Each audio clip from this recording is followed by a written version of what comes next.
Os pontos de Fernando Lima. Boa noite, rádio ouvintes e telespectadores. Cá estamos nós para mais um Pontos de Fernando Lima. Falamos a partir da rádio Savana 100.2.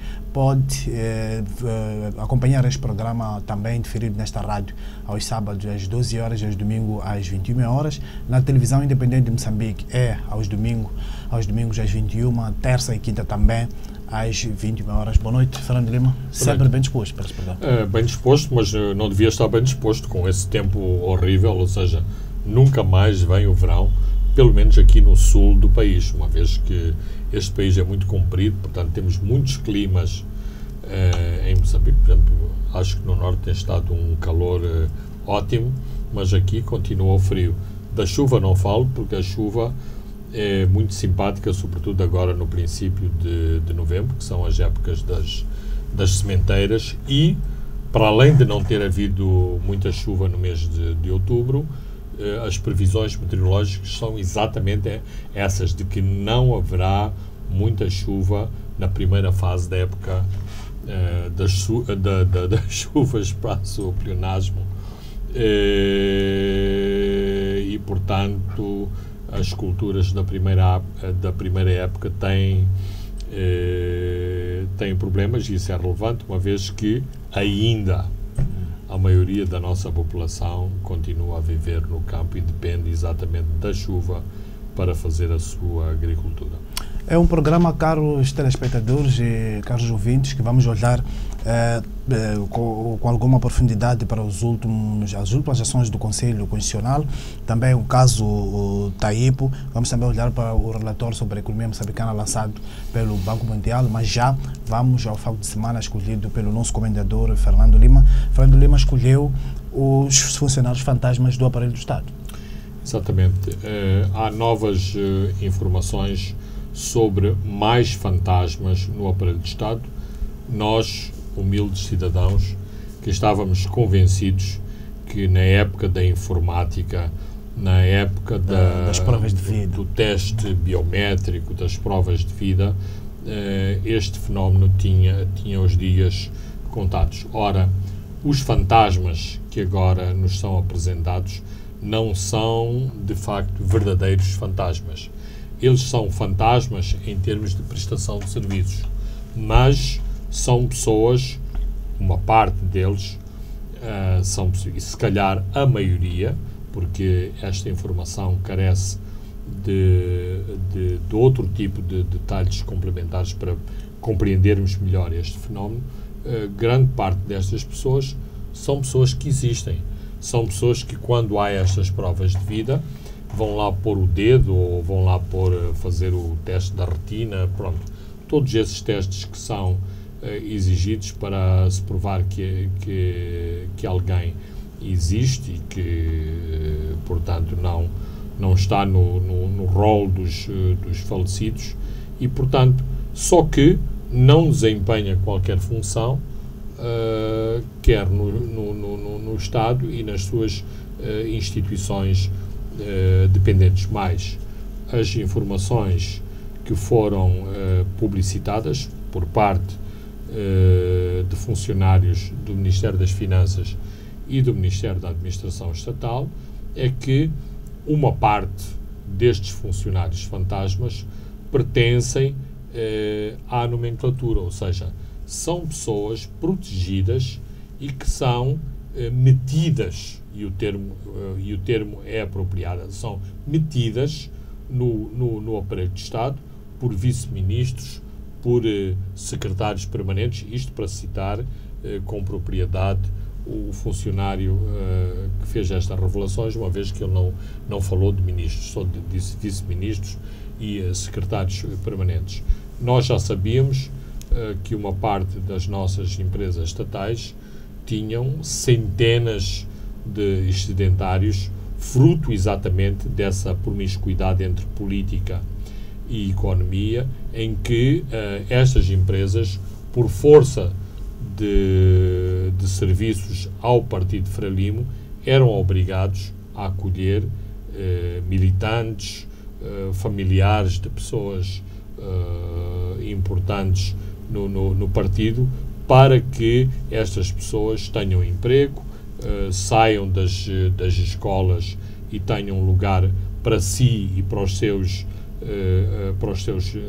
relativos. Mas nós sabemos também que nestes 31 mil estão muitos ex-funcionários superiores do aparelho de Estado que calmamente, e agora que há estas facilidades de se receber o salário sem uma pessoa ter que se deslocar à instituição para receber um cheque ou para receber um envelope com o seu salário ou com a sua pensão, estes provimentos vão diretamente às contas bancárias nas suas casas. Desses mesmos indivíduos. Aliás, ficámos a saber com o escândalo dos ordenados que foram lançados no orçamento da Eletricidade de Moçambique, que vários ex-administradores da Eletricidade de Moçambique constavam da sua folha de pagamentos e, portanto, isto inflacionava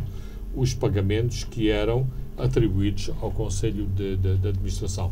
No aparelho de Estado passa-se exatamente o mesmo. O ministro cessa funções e continua a receber o salário, o mesmo acontecendo com muitos outros funcionários e com particular relevância para aqueles funcionários que tinham funções importantes nesse Ministério, uma vez que têm mais poder, podem fazer mais pressões e podem, inclusivamente, bloquear a que o processo administrativo siga os seus trâmites legais, nomeadamente deixarem de pertencer à folha salarial daquele Ministério em particular. Portanto, a questão central é, face a estas revelações, declarações, era importante que alguém com poder, alguém com conhecimento de causa desta situação, viesse de facto esclarecer e com detalhes quem são de facto os 31 mil fantasmas do aparelho de Estado, para além de ter de esclarecer se é ou não verdade que 366 mil funcionários do aparelho de Estado são sedentários ou se, de facto, o Estado precisa de 366 mil funcionários, como foi também revelado esta semana. Muito bem, Fernando Lima, vamos ao nosso o primeiro tema, que são os chumbos no Conselho Constitucional. Como já prevíamos em programas anteriores, o Conselho Constitucional chumbou liminarmente a maioria dos recursos da oposição por falta de impugnação prévia, confirmando assim as decisões dos tribunais. Há ainda, Fernando Lima, esperança do Conselho Constitucional anular as eleições de algumas autarquias contestadas pela RENAMO e MDM. Há indicações, por exemplo, que o órgão está a trabalhar em alguns editais.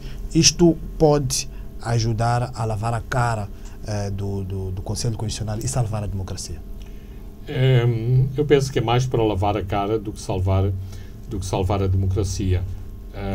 Há, de facto, esta encenação de se estar a trabalhar em alguns dos processos eleitorais mais controversos e, aliás, estas mudanças cosméticas já se fizeram sentir em relação até pela primeira vez neste processo eleitoral uma impugnação ou uma ação intentada pela RENAMO não foi afastada liminarmente, mas é exatamente Mas é numa autarquia que não muda resultado nenhum. Exatamente. É numa autarquia em que sabemos à partida, por mais recontagens que se fizessem, e estas são as indicações que existem, isto não iria dar a vitória à RENAMO. Não é aí que pode haver um volte-face, mas poderá haver essa mudança sensível se o mesmo tipo de atitude fosse tomado em relação, por exemplo, a Moatize, onde há este aspecto recambolesco do armazém com os materiais eleitorais arrombado. ter sido arrombado não por vulgares meliantes, mas por funcionários do Estado que se colocaram exatamente no papel de vulgares meliantes, de vulgares ladrões, e foram assaltar um armazém onde estavam os materiais eleitorais. Mas o argumento deles é de que os outros que tinham chaves, o delegado do MDM e também da RENAM, se recusaram a irem juntos para abrir o armazém. Mas isso tem que ser provado e demonstrado, não é apenas uma das partes invocar essa falta de cooperação, mas essa falta de cooperação por parte de indivíduos da Comissão Nacional de Eleições ou do STAI é passível de sancionamento legal e, portanto, uma pessoa não pode ficar em casa ou desaparecer com as chaves do armazém sem que seja sancionado por um ato desta natureza. Portanto, isto é muito vago e é muito liberal invocar-se que aqueles funcionários, senão todos os funcionários passavam, não gostei dos resultados, fico com as chaves em casa ou faço desaparecer as chaves. E passaríamos a assistir ao arrombamento sistemático de armazéns eleitorais por todo o país, porque os funcionários de um determinado partido não gostaram daquele resultado. Aliás, este expediente que aconteceu em Moatize, de algum modo, encoraja exatamente que este procedimento seja seguido noutros locais. Só não acontece porque sabemos quem são os protagonistas. Os protagonistas acusados de ficar com as chaves são os partidos da oposição. Quem vai violar o armazém são os funcionários afetos ao partido no poder. Mas para não nos afastarmos do caso de Teto, exatamente está a acontecer, houve uma recontagem dos votos numa autarquia que sabemos à partida que isto não influenciará os resultados eleitorais. Aliás, isto já tinha sido declarado. Aliás, o Tribunal Local achou que não devia analisar a situação, exatamente porque não iria alterar. Então, há um ilícito, houve irregularidades no processo e o Tribunal, porque não vai afetar os resultados, não quer conhecer os resultados reais. Mas não estamos aqui a falar de centenas de milhares de votos, de dezenas de milhares de votos, estamos a falar de alguns milhares de votos que deveriam ter sido contados. Estamos a falar de uma centena, de pouco mais de uma centena de editais que devem ser consultados, se é que tem que ser controlada todos os editais e todas as atas eleitorais. Portanto, eu não fico particularmente sensibilizado porque o Conselho Constitucional deu um sinalzinho que, afinal, tem esses poderes e pode ir para além da recusa liminar por questões processuais, por questões de forma não querer conhecer o que de facto se passou em determinado círculo eleitoral ou em determinada autarquia. Mas, como dissemos exatamente em programas anteriores, isto só fica bem ao Conselho Constitucional. Isto abona a favor das nossas eleições, isto abona a favor da democracia, quer altere ou não altere os resultados eleitorais. Então, portanto, Fernando Lima afasta ou não acredita na possibilidade de existir novos gurus no Conselho Constitucional? Eu continuo a acreditar, porque isto não é um programa de futurologia política, nem temos aqui umas bolas de cristal para determinar o que vai na cabeça dos conselheiros do Conselho Constitucional, mas vemos uma prática consistente, e essa prática consistente neste particular processo eleitoral, quer por parte do Conselho Constitucional, quer por parte da Comissão Nacional de Eleições, leva-me a acreditar que há uma atitude e uma ação deliberada para não se ir ao conhecimento mais aprofundado daquilo que aconteceu, em última análise, de facto, em meia dúzia de municípios. Não chega a uma dezena o número de municípios onde houve problemas graves em termos de resultados eleitorais. Como também já discutimos aqui, esta semana o Fórum Nacional do Mecanismo Africano de Revisão de Pares, o MARP, também considera que o Conselho Constitucional passa por uma crise de credibilidade enquanto órgão de controle e verificação de normas jurídico-constitucionais e também nos contencioso eleitoral. Não, é importante que o MARP junte a sua voz a outras vozes no país e vozes internacionais em questionar a seriedade do Conselho Constitucional em relação às eleições, porque aquilo que está no cerne da democracia e dos sistemas políticos é a confiança dos cidadãos nos seus sistemas políticos, ou seja, os sistemas crescem à volta da convicção dos cidadãos de que este é o melhor sistema que serve uma determinada comunidade. Ora, quando as instituições que esses cidadãos acharam que eram as melhores para eles são usurpadas, são tomadas reféns por um grupo particular da sociedade, ora, estas instituições entram em crise, estabelece uma dúvida, uma crise de confiança entre exatamente os cidadãos e as instituições representativas desses mesmos cidadãos. Ora, as pessoas do Conselho Constitucional que foram às faculdades de Direito, que estudaram ciência política, porque estas coisas estudam-se exatamente, são matérias de ciência política, sabem exatamente que com as suas atitudes politizadas, estão a contribuir para a erosão da confiança dos cidadãos nas suas instituições. E podem também contribuir para incendiar um país. Absolutamente, porque nós temos uma narrativa de que a guerra da Renamo foi uma guerra trazida de fora, incentivada por poderes hostis a Moçambique, ou seja, poderes hostis ao poder do dia naquela altura. Não é uma narrativa de todo inverdadeira.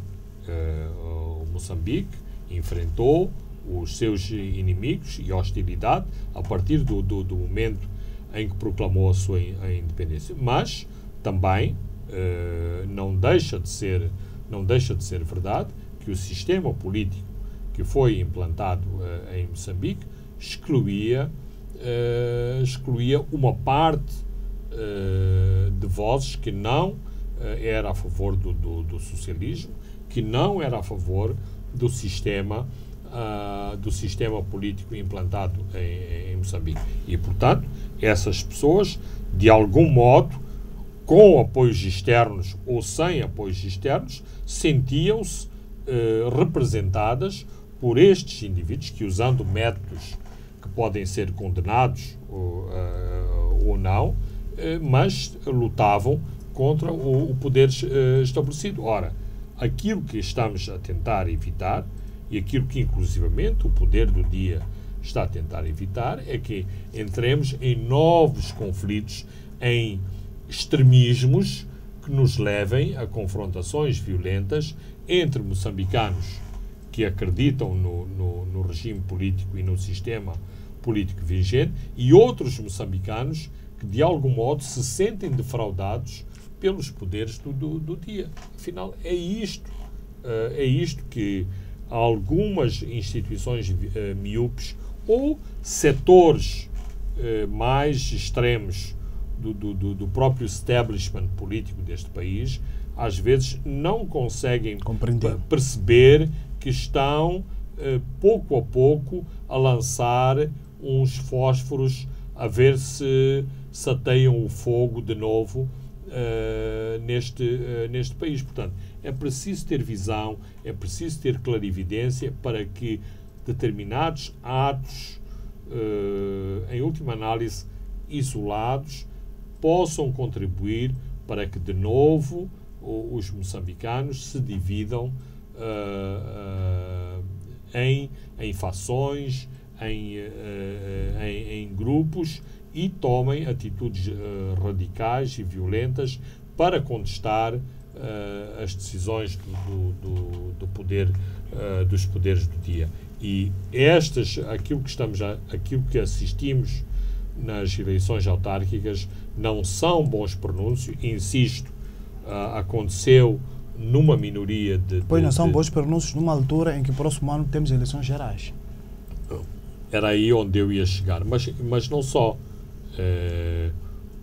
Há uma série de pressupostos para se trabalhar no calendário da desmilitarização do país que não estão a ser cumpridos. Isto não foi afirmado publicamente, mas não é difícil de concluir que o calendário da desmilitarização está atrasado porque a Renamo está a fazer um fincapé e está a fazer uma ligação do processo eleitoral ou da divulgação dos resultados eleitorais ao próprio processo de desmilitarização, como politicamente o ameaçou em declarações feitas a partir da Gorongosa. Muito bem, Fernando Lima, vamos a um outro tema que é o nosso segundo deste programa. É o escândalo de corrupção que envolve a antiga ministra do Trabalho, senhora Helena Taipo, agora é atual, também antiga governadora de Sofala e atual embaixadora de Moçambique em Angola, que foi ouvida esta semana no Gabinete Central de Combate à Corrupção por ter supostamente recebido subornos para favorecer empresas em contratos com o Instituto Nacional de Segurança Social.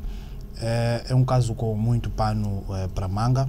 Aliás, na audição desta semana, segundo foi reportado ao Savana, a ex-ministra terá alegado que o dinheiro foi para financiar atividades políticas da Frelimo. A provar-se, confirma-se o que já era de domínio público, de que o INSS foi sempre um saco azul do partido governamental. Fernando Lima. Eu penso que esta introdução faz todo sentido. E isto leva-me a outro patamar de análise em relação ao que está a acontecer à antiga Ministra do Trabalho. Ou seja, e que está na boca de muitos cidadãos. Porquê a senhora Helena Taipo? Ou seja, why me? Porquê eu e não outros? Porque todos sabemos que existem muitos outros. Porquê que esta senhora foi singularizada para ser declarada como envolvida em atos de corrupção? Ora, politicamente, o Partido Frelimo tem que fazer uma gestão dessas situações e, se puder tomar de muleta aquilo que se passou em Angola, o que é que está a fazer o presidente João Lourenço? Foi, de algum modo, declarar uma moratória, ou seja, por um lado,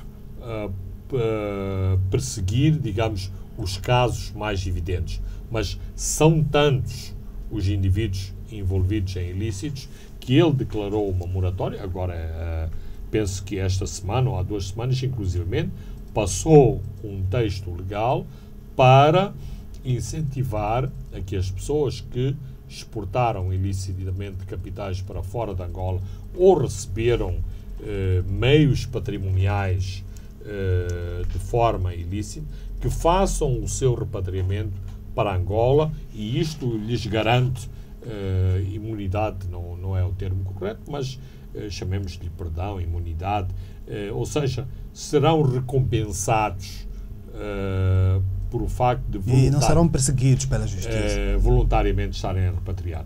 E é preciso também dizer o seguinte: agora o presidente João Lourenço está a fazê-lo publicamente com este aplauso popular, que está a ser um grande justiceiro daquilo que aconteceu nos anos anteriores. Mas o próprio presidente José Eduardo dos Santos, em privado, já tinha avisado que isto tinha que ser feito e que era bom fazer-se, embora ele tenha de algum modo atuado como São Tomé faz o que eu faço o que eu digo e não faça o que eu faço. Não faça o que eu faço, uma vez que uma parte dos principais beneficiários de todas estas situações eram seus familiares diretos. Ora, apesar de em privado as questões de corrupção serem muito mais violentas e agressivas do que aquilo que vem para o consumo público, e quando eu digo consumo público estou inclusivamente a falar em algumas reuniões mais alargadas que decorrem à porta fechada. É verdade que há uma tentativa de moralização da vida pública em relação à corrupção. Não está claro qual é o modus operandi por parte da Frelimo em relação a todas estas questões. Ou seja, daquilo que estamos a ver, parece que é uma espécie de totobola. Quer dizer, hoje sai o meu nome, se calhar talvez amanhã vai sair outro nome. Ou seja, porque que fui eu o atingido, não é o meu vizinho, não é o meu conterrâneo, não é o outro ministro que tomou posse comigo. Ora, isto faz com que os próprios visados se questionem sobre estas questões e depois levantem também questões embaraçosas. Ou seja, eu não me beneficiei, quem se beneficiou é o Partido Frelimo. E isto, mais é uma espécie que vou morrer matando também.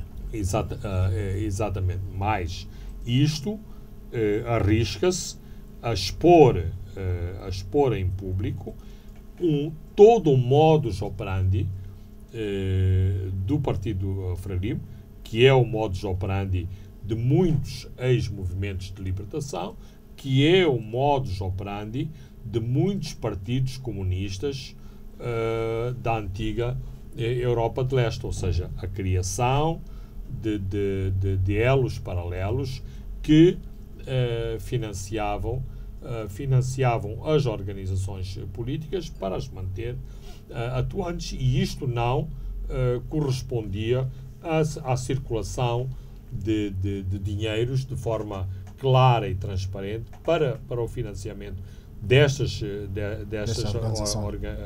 organizações, mas por via de sacos azuis. É interessante notar, e muitas pessoas eventualmente estão esquecidas deste pequeno detalhe.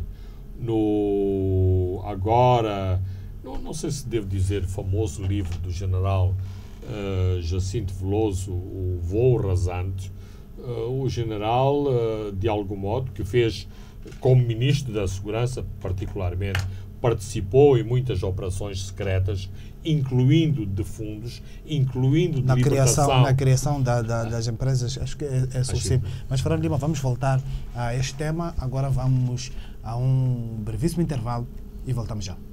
Pontos de Fernando Lima. Boa noite, rádio ouvintes e telespectadores. Estamos de volta à segunda e à última parte dos pontos de Fernando Lima. Continuamos no caso Helena Taipo. Fernando Lima, quando fomos ao intervalo, recordava o voo rasante de Jacinto Veloso e também das empresas que criou a Socimo. Exatamente. O ministro Jacinto Veloso, e a semelhança e decalcado do modelo da Europa de Leste, criou todas estas empresas de comércio externo que tinham muitos funcionários da segurança, e o princípio era muito simples, quer dizer, É uma prática do comércio internacional haver comissões, só que as comissões aqui em Moçambique, teoricamente, não eram para o bolso dos funcionários, por isso a que tinham que ser funcionários da segurança, mas eram para o país. E, portanto, criou-se um saco azul que muitas vezes acudia a algumas necessidades emergentes. Conta-se um caso, inclusivamente, da necessidade de comprar motas para a escolta presidencial. Não sei se isto era tão necessário, aliás, eu não sei porque é que há todo este aparato da escolta presidencial, mas também, e este aqui é o pormenor mais relevante, este saco azul não era do agrado do Ministro das Finanças à altura, o Dr. Rui Baltazar, e, portanto, o Ministério das Finanças não achava que os negócios do Estado deviam ser geridos desta forma, através de sacos azuis. Claro que não somos ingênuos e sabemos que, sobretudo, os serviços secretos da maior parte dos países têm os seus fundos particulares para patrocinarem determinadas operações que muitas vezes não respeitam os valores da democracia, e por isso mesmo que estas ilegalidades e estes atropelos à democracia alimentaram e continuam a alimentar a indústria cinematográfica norte-americana, nomeadamente de todos os escândalos que envolvem os serviços secretos norte-americanos, com patrocínio de golpes de Estado, de assassinatos de natureza política por todo o mundo. Portanto, aqui a questão é, estamos a falar do aparelho de Estado, estamos a falar de negócios do Estado e estamos a falar de uma organização política que não deve beneficiar desses mesmos fundos do Estado, porque isto, inclusivamente, coloca esta organização política em situação de vantagem em relação aos outros partidos, aos outros atores, aos outros atores políticos no país. Mas isto cria também um sistema clientelista em que as pessoas querem estar no poder, querem estar no aparelho de Estado em posições de poder, exatamente para se poderem beneficiar deste mesmo clientelismo, para se poderem beneficiar a si e às suas famílias de fundos que são gerados exatamente no aparelho de Estado. Ora,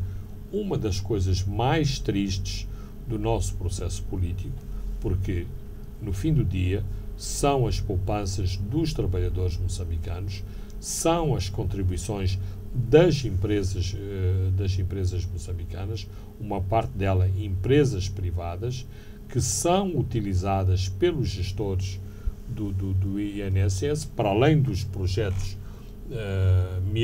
mirabolantes e de questionável viabilidade económica, mas também para apoiar roubos, desvios, utilização indevida desses mesmos fundos do INSS. Ora, mais uma vez, aqui estamos a falar de credibilidade. Qual é a credibilidade que tem o INSS quando está envolvido sempre nestes escândalos? Ora, isto é verdade, sim, que existe uma lei que as pessoas têm que pagar a segurança social, que a segurança social é uma conquista muito importante dos trabalhadores moçambicanos, porque lhe permite uma certa rede de segurança na sua velhice e também na doença, mas se essa mesma instituição que deve providenciar este apoio aos trabalhadores depois é envolvida nestes escândalos, incluindo no financiamento a ações do partido no poder, ora, isto descredibiliza completamente esta instituição. E não é a primeira vez que ouvimos este tipo de pronunciamentos. Ouvimos também no julgamento quando o ex-PCA dos aeroportos de Moçambique, Diodino Cambaza, alegou que parte do dinheiro desfiado foi para financiar a reabilitação da escola do Partido Frelimo. Exatamente, e não só, sabemos também, à boca pequena, de outros dirigentes que faziam estes financiamentos.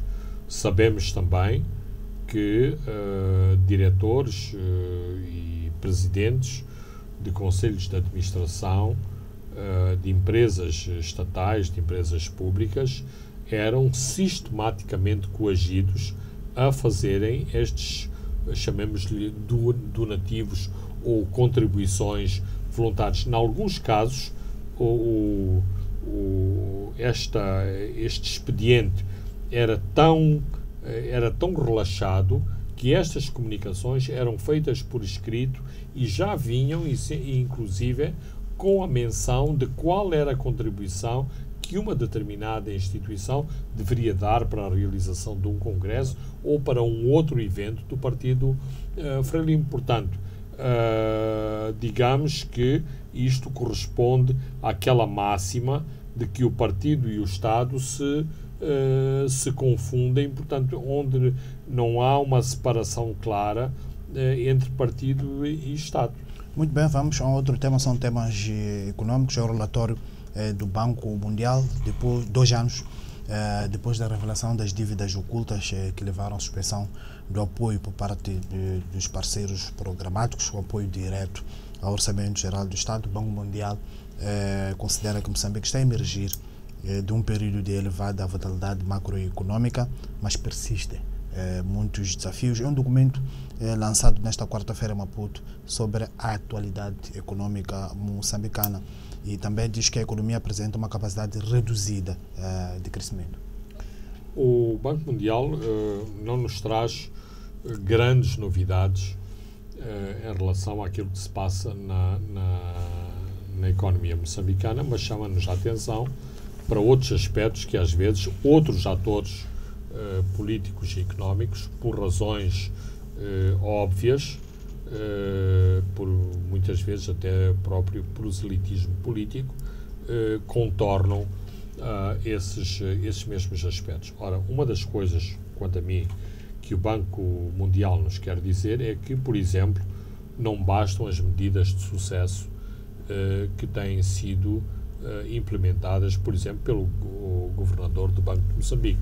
São importantes do ponto de vista de política monetária e financeira, tem resultado, nomeadamente em relação ao câmbio, em relação à própria estabilização da inflação, mas não é isso que faz a economia. A economia real faz de produção, faz de competitividade. Para haver competitividade tem que haver produtividade, ou seja, temos que produzir mais e, sobretudo, mais e melhor.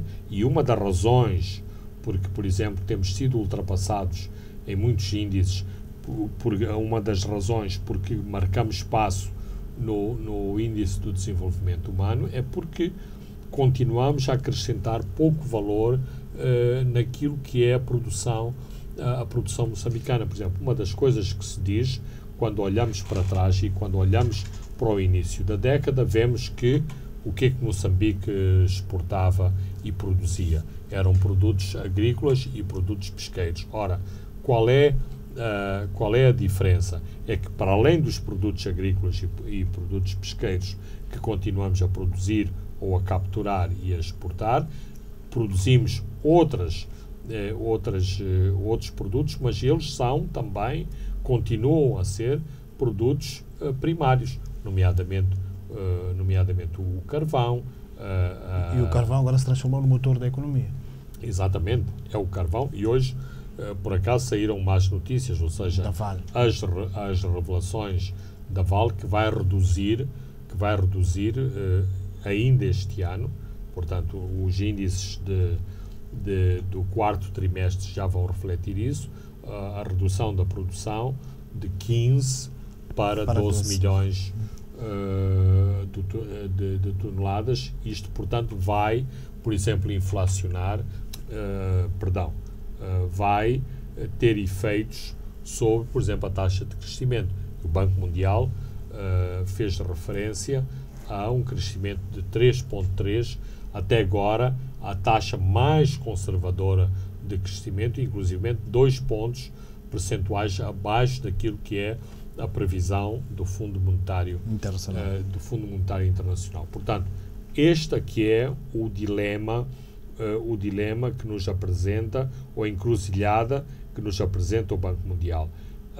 A economia de Moçambique, fora dos grandes projetos, não mostra que está a crescer, mas não mostra visão de crescimento sustentado para os próximos anos. A própria palavra estagnação foi utilizada durante a apresentação do relatório. Portanto, isto não são boas notícias. Por exemplo, fez-se notar que houve um aumento de produtividade com a mudança de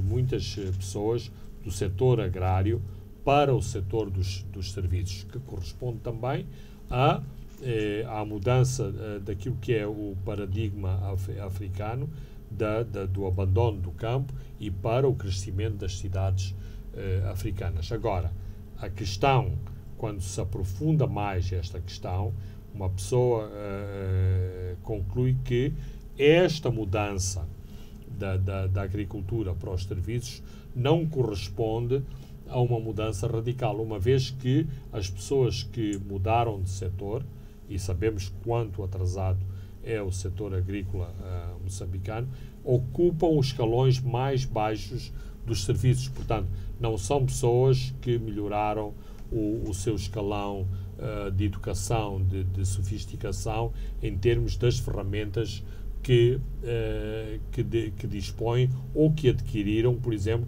através da educação. Eles ocupam os escalões mais baixos dos serviços que foram preencher. Portanto, dá para alterar por causa do baixo nível de produtividade da agricultura, mas não dá para alterar radicalmente, uma vez que estas pessoas, ou o segmento maioritário que fez a mudança, não corresponde a uma mudança significativa de qualidade, mas corresponde apenas a uma mudança de setor. E isto, mais uma vez, implica que o crescimento é muito baixo. E os padrões de crescimento não se alteraram radicalmente. E, portanto, isto são preocupações, quanto a mim, deste relatório, embora há melhorias na educação, na saúde, na água. Agora, outra questão, e já falámos aqui várias vezes, e que foi salientado neste relatório e que exige uma atitude muito mais atenta das autoridades moçambicanas, que é o problema da demografia. O crescimento, a bomba demográfica que é este país, que continua a crescer exponencialmente em termos de população, a um nível que não é acompanhado pelos padrões de desenvolvimento. Como eu costumo dizer, não há escola, posto de saúde e furo d'água que chegue para esta explosão demográfica. Ora, isto tem que ser melhor reorientado, redirecionado, porque não há padrão de desenvolvimento que resista. Ou seja, por exemplo, mesmo em relação aos índices da pobreza, há mais pobres hoje que havia há 10 anos atrás. É outro documento sobre a avaliação da pobreza também lançado pelo Banco Mundial, que observa que o fosso entre famílias ricas e os pobres aumentou em cerca de 80% da população. Não, isso é chocante. Esse é um dos dados mais chocantes. E esses dados são dados que o Banco Mundial usa, fornecidos a partir do nosso Instituto Nacional de Estatística. E eu digo isto porque no passado o Instituto Nacional de Estatística foi pressionado a manipular os seus números, porque se tentava fazer com que tentar mostrar que a pobreza estava a diminuir. Ora, não é uma questão de se a pobreza está a diminuir ou não, é que os fenómenos que explicam isso são demasiado evidentes. Porquê que há mais pobres hoje do que no passado? Porque a população cresceu muito mais do que esses mesmos índices de desenvolvimento. Ora, isto faz aumentar os pobres, porque a população é muito maior. Nós temos agora uma população calculada em 30 milhões. Ora, à altura da independência, há 30 anos atrás, éramos um terço, estávamos abaixo de um terço da população atual. Ora, não é possível, inclusivamente, o governo não pode sozinho lidar com este tipo de situação. Então, é um desafio enorme para que estes paradigmas se alterem. E o mais preocupante é que outros países com pontos de partida idênticos estão a conseguir resolver melhor alguns dos desafios, e alguns desses países estão na nossa região. Por exemplo, nós aumentámos duas casas no índice de fazer negócio. Aliás, há técnicas que se estudam, e o Ministério... 3 casas no Doing Business. No Ministério de Indústria e Comércio, como se pode melhorar o índice fazendo determinadas reformas, mas o Ruanda, por exemplo, está agora entre os 30 países com maior sucesso. Ora, o Ruanda é um país que foi dilacerado por um genocídio, portanto, pela eliminação massiva de uma parte dos seus cidadãos. Aliás, recebemos aqui alguns milhares de refugiados ruandeses que são exatamente produto dessa matança coletiva que aconteceu no Ruanda. Claro que o Ruanda é um país pequenino, nós somos um país muito grande, não nos podemos comparar à Guiné-Bissau ou a São Tomé, que podem resolver os seus problemas numa outra escala que é mais difícil para Moçambique. Mas estes são exatamente os desafios, porque se dizemos isso em relação aos países serem pequenos, também Moçambique tem muito mais recursos que têm países como a Guiné-Bissau e como São Tomé. Portanto, temos que resolver os nossos problemas de outra forma. E aquilo que constatamos é que outros países, incluindo na região, por exemplo, a Tanzânia, estão a conseguir dar respostas mais céleres e mais corretas para os desafios de desenvolvimento que também enfrentam. Num outro índice, ainda estamos nos índices, no outro índice do Mo Ibrahim, também mostra progresso na governação em África, impulsionado por 15 países entre os 54, mas Moçambique, que apesar do seu 25º lugar, é considerado estar em deterioração acelerada.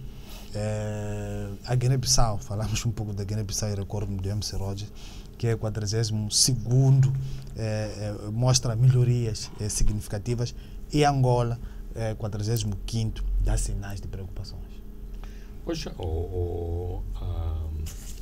a questão é que, mesmo naqueles elementos que eram muito caros à evolução política em Moçambique, o país tem estado a derrapar, que são as questões que têm a ver com as liberdades individuais e com o respeito pelos direitos humanos. Mas Angola e o Zimbábue, que têm sido habitualmente párias nestes domínios, com a evolução que está a haver nestes dois países, nós corremos o risco de sermos ultrapassados por Angola e pelo Zimbábue. Porquê? Porque não que de um dia para o outro Angola e o Zimbábue deixem de ser menos repressivos e deixem de ser menos respeitadores, ou seja, ou mais respeitadores pelos direitos humanos e pelas liberdades. Mas, por força das mudanças que estão a introduzir, por força das reformas que estão a introduzir, pelo peso que têm as suas economias, e as economias do Zimbábue e de Angola são mais importantes que atualmente a economia moçambicana, em termos de índices, isto tem tendência a ter muito mais influência do que os passos que Moçambique dê para corrigir determinados, digamos, derrapagens nestes aspectos de direitos humanos e de liberdades individuais. E se há estes engenheiros que tentam manipular os índices e melhorar a imagem de Moçambique, então era importante, de facto, que fossem suficientemente inteligentes, eu diria, e também espertos, para que a situação pudesse reverter a favor de Moçambique. Por exemplo, foi completamente ridícula e extemporânea aquela saída do Gabinete de Informação ao anunciar aquelas taxas. Todos estes rumores agora em relação à taxa de eletricidade, o aumento dos serviços, a maneira como esta comunicação é feita e foi feita, isto levanta problemas que depois são reportados também nestes relatórios e nestas organizações internacionais e, no fim do dia, é o país e a imagem do país que sai a perder. Vamos fechar, Fernando Lima, com o último tema. Sérgio Moro, que vai para o governo do Bolsonaro, o juiz federal, aceitou o convite de Jair Bolsonaro para integrar o governo e assumir o Ministério da Justiça e da Segurança Pública e para implementar um programa de combate à corrupção e crime organizado. Fernando Lima, Moro foi sempre acusado em alguns importantes setores do Brasil de fazer parte de um expediente para acabar com o PT, exterminar o PT. Como é que fica a reputação de Sérgio Moro ao aceitar integrar o executivo de Jair Bolsonaro? Eu penso, em termos mediáticos, é muito afetada, porque, inclusivamente, há entrevistas com o Sérgio Moro a dizer que nunca se envolverá em política. Por isso que, às vezes, é bom seguir aqueles ditados que dizem nunca desta água beberei ou nunca diga nunca.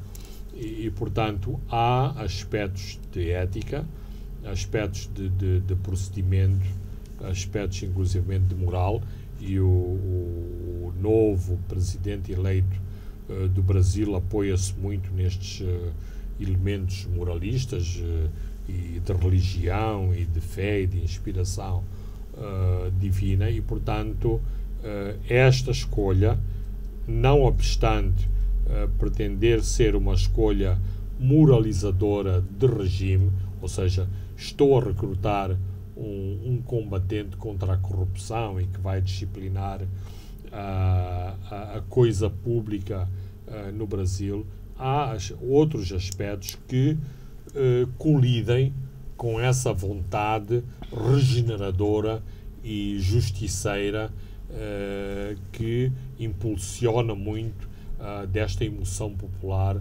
à volta de Bolsonaro, nomeadamente que Bolsonaro vai acabar com a corrupção, que Bolsonaro vai acabar com a violência e que, portanto, se, por exemplo, as pessoas estiverem armadas e se puderem defender, isto vai acabar com os bandidos, com toda a situação de ilhas à margem da lei, como são os casos das favelas nas grandes cidades brasileiras. Isto para dizer o seguinte, que do ponto de vista legal e do ponto de vista sobretudo ético, talvez deveria haver um período de nojo em relação a um juiz estar a pedalar uma bicicleta e mudar-se automaticamente para outro setor. Mas, estando o juiz, o magistrado Sérgio Moro, na posse de muitos elementos de peso sobre a vida pública brasileira, isto pode ser utilizado como uma arma política poderosa nas suas novas funções, o que é extremamente perigoso. A democracia não se resume ao presidente e ao ministro